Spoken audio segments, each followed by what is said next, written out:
वो तो ठीक तो होंगे ना?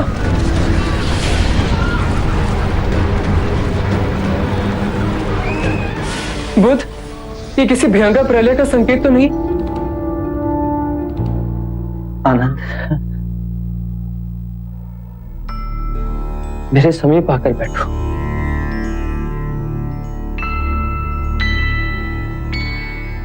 कहिए तथागत। मैंने एक निर्णय लिया है। आज से ठीक 3 माह पश्चात मैं महापरिनिर्वाण लूंगा। 3 सत्य हैं जिन्हें आपको जन जन तक पहुंचाना है। उदार हृदय, दयालु वचन और सेवा में अर्जित जीवन और करुणा। आप पुनर्जन्मों को मानते हैं परंतु आत्मा को नाकारते हैं। यदि आत्मा ही ना होगी तो पुनर्जन्म कैसे होगा?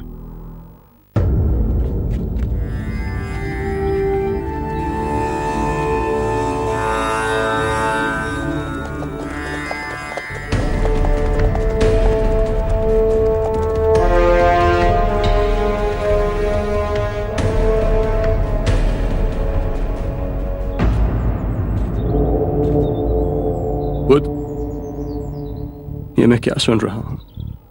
आप 3 माह पश्चात महापरिनिर्वाण लेंगे। आप हमें छोड़कर कैसे जा सकते हैं? इस अंधकार भरे संसार में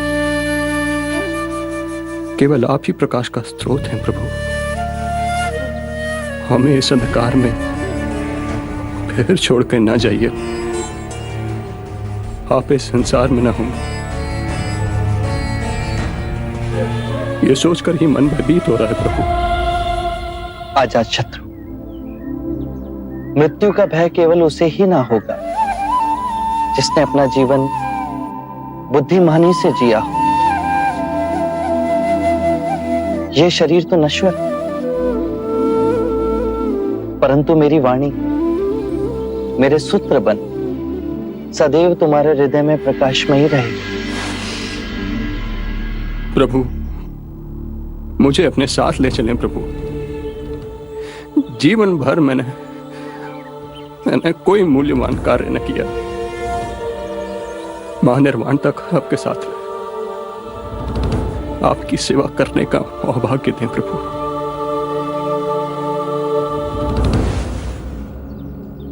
अजात शत्रु, यदि तुम मेरे साथ चल पड़े तो तुम्हारे प्राणों से भी अधिक प्रिय मगध का क्या होगा? तुम राजा हो तो अपने राज धर्म से कैसे विमुख हो सकते हो? तुम पर कितने मनुष्यों का उत्तरदायित्व है और यही तुम्हारा धर्म है। अजात शत्रु, अपने धर्म को ना छोड़ो। मैंने तुमसे कहा था ना, यदि राजा धार्मिक हो राज्य करेगा तो सारी प्रजा धार्मिक हो जाएगी। जब आंखें खुली तभी सवेरा हो जाता है। स्वयं को सुरीला बना।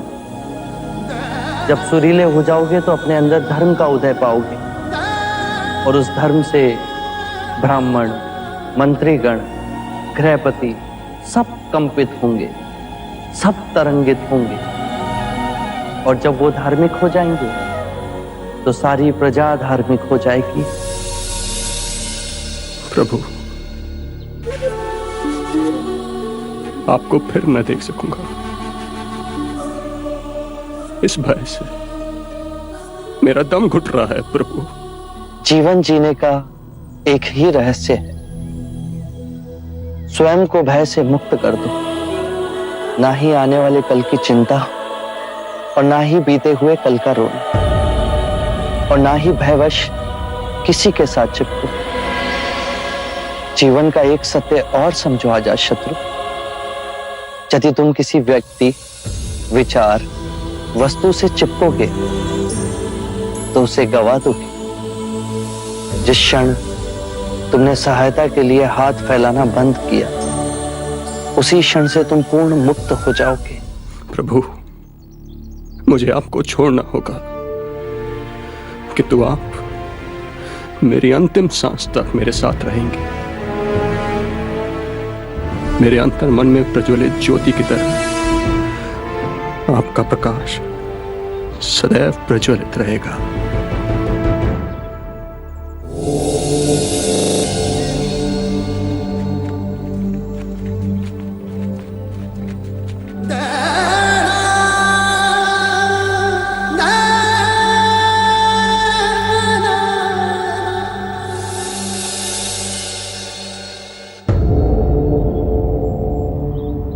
हम जैसे संसारी जीव आपके दर्शन पा कृतार्थ हुए।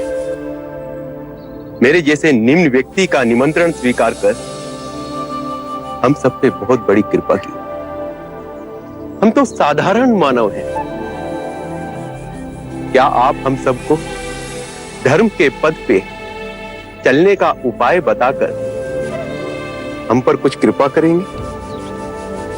मेरी पत्नी की भी अभिलाषा है कि आप हमें जीवन जीने की निधि समझाएं। चंड, दाम्पत्य जीवन में सामंजस्य होना अति आवश्यक है। यदि पति और पत्नी के बीच में मधुर संबंध होंगे तो परिवार का सौभाग्य बढ़ेगा और परिवार का सौभाग्य फैलकर संपूर्ण मानव समाज को हर्षित करेगा। पति और पत्नी को सांसारिक रूप से ही नहीं अपितु धन कमाने की भावना और शरीर के बंधनों से ऊपर उठना होगा। पत्नी पति के ही शरीर का एक अंग है। पति को सर्वदा अपनी पत्नी का आदर करना होगा, उसे मान देना होगा। पति को भूले से भी किसी के भी सामने अपनी पत्नी का अपमान नहीं करना चाहिए।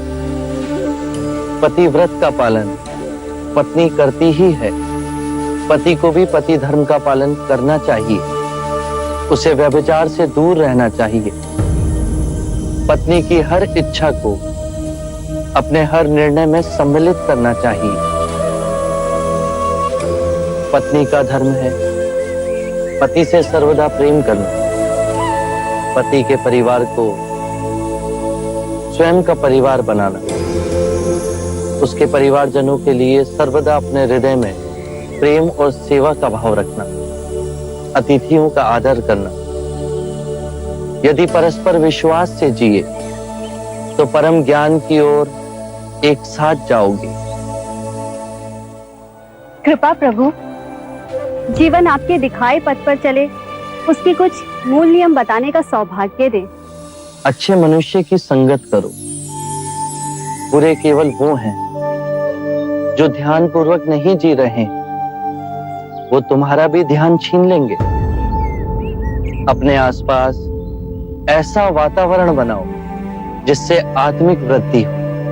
जब अंतर्मन शुद्ध होगा तो आपके सभी कृत्य धार्मिक हो जाएंगे। जो भी करो, चाहे अपना व्यवसाय या गृहिणी का कार्य, उसे गहनता से समझकर उत्तम करने की चेष्टा करो। खाना भी पकाओ तो कार्य की तरह नहीं, अभूतपूर्ण अवसर की तरह। अपने और अपने पति के माता पिता, अपने बच्चों और आपके जीवन से जो भी जुड़े हैं उनकी देखभाल करो। केवल अपने लिए स्वार्थी हो जीवन ना जियो। अपना धन, वैभव, सुख, संपदा सब में बांटो। जुआ और नशे से दूर रहो।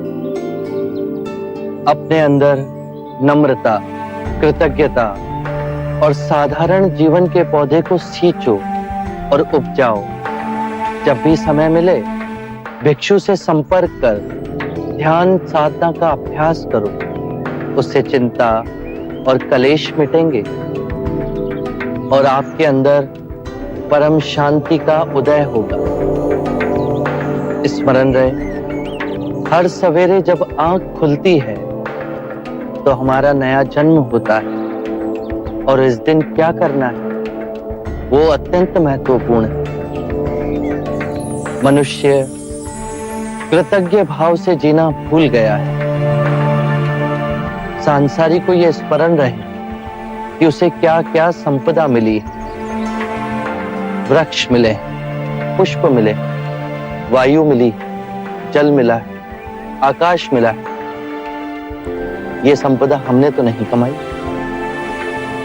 इन सभी के लिए अपने अंतर में धन्यवाद का भाव हो।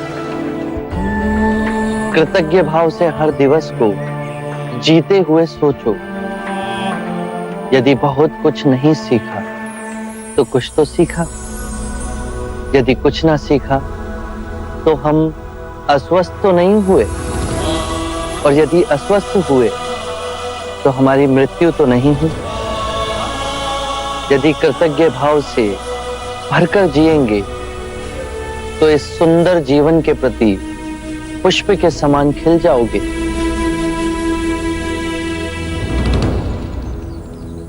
प्रभु, अब आप भोजन के लिए पधारें।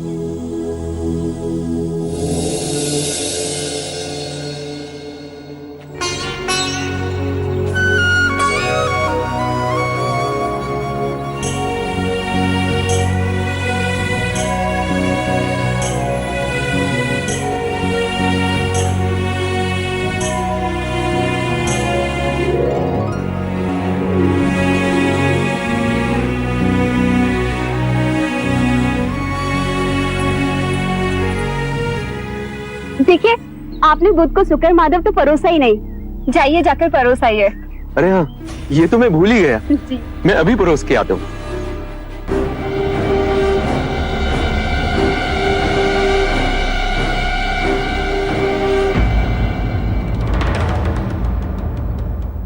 ये शुक्र माधव तो मैं आपको परोसना भूल ही गया।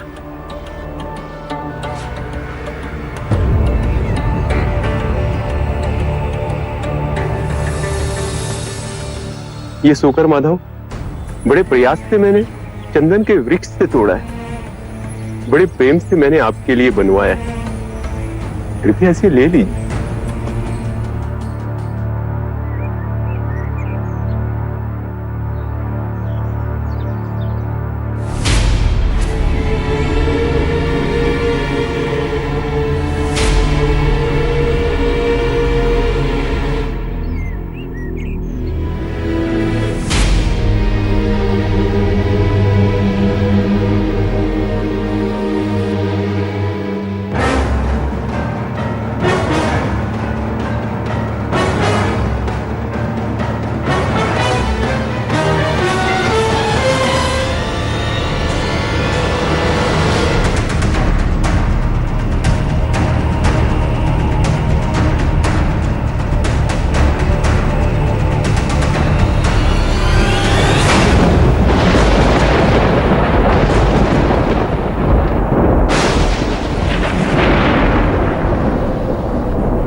ये बिजली की चमक, ये बादलों का गरजना,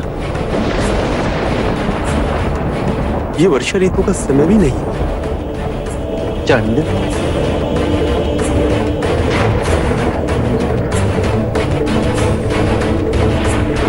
चंद, बचे हुए शुक्र माधव को धरती में गाड़ा हो। भूले से भी किसी को मत खिलाना।